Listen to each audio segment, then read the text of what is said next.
Hello friends, तो इस video में हम जानेंगे कि अगर हमारे पास पेयर ऑफ लीनियर इक्वेशंस दिया गया है तो उसे सॉल्व करने का ग्राफिकल मेथड कैसे यूज़ होता है।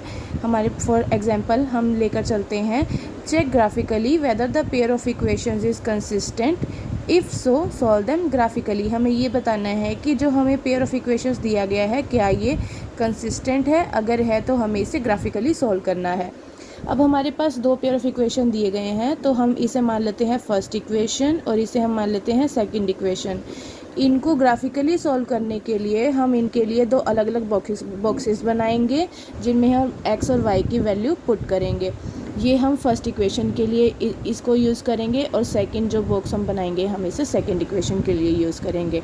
अब इसमें हमने वैल्यूज़ पुट करके इनके कोऑर्डिनेट्स निकालने हैं। सबसे पहले हम मान लेते हैं फर्स्ट इक्वेशन में अगर हम x की वैल्यू 0 पुट कर दें तो x + 3y = 6 होता है। अगर हम x की जगह 0 पुट करेंगे तो इस इक्वेशन को सॉल्व करके हमारे पास y की वैल्यू आएगी 2। इसी तरीके से अगर हम इसी इक्वेशन में y की जगह 0 पुट कर देंगे तो x की वैल्यू आएगी 6। इसी तरीके से हम सेकंड इक्वेशन का बॉक्स बना लेते हैं, इसके कोऑर्डिनेट्स निकाल लेते हैं। अगर हम x की वैल्यू 0 पुट करते हैं तो y की वैल्यू हमारे पास आ जाएगी -4। और हमें क्या करना है, ऐसी वैल्यू पुट करनी है कि हमारे पास सॉल्यूशन में x और y के जो पॉइंट्स आएंगे वो इंटीजर्स आएँ, यानी कि होल नंबर आए हमारे पास। अगर हम x की वैल्यू 3 पुट करेंगे तो हमारे पास y की वैल्यू आएगी -2।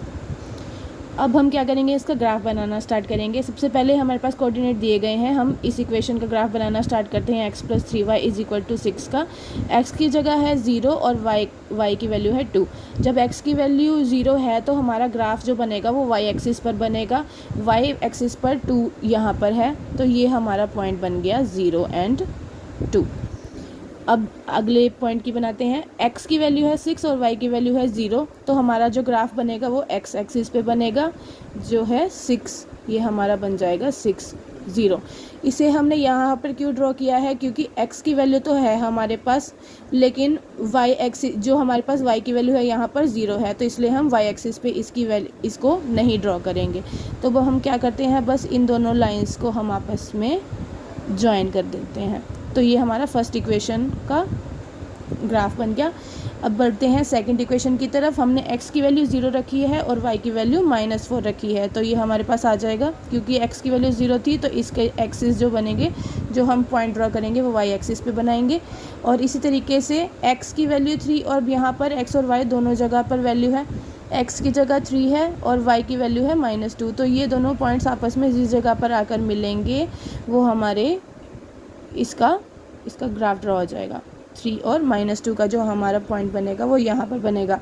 तो अब हम क्या करेंगे, सेम पहले की तरह इस लाइंस को भी आपस में ड्रॉ कर देंगे। तो जब हमने इसे ड्रॉ किया, हमने देखा कि ये दोनों जो हमारे पास इक्वेशंस दी गई थी, इन दोनों का जो हमने ग्राफ ड्रॉ किया वो आपस में एक पॉइंट पर इंटरसेक्ट करता है। अब हमने देखा कि दोनों लाइंस जो है वो इंटरसेक्ट करती हैं सेम पॉइंट पे, तो इसका सोल्यूशन क्या हो जाएगा, वो पॉइंट जहाँ पर ये दोनों आपस में इंटरसेक्ट करती हैं, तो इनका सोल्यूशन क्या हो जाएगा 6 और 0।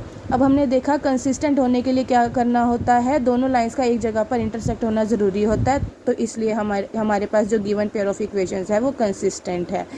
होप आप लोगों को समझ आ गया होगा। Please like, share and subscribe. Thank you.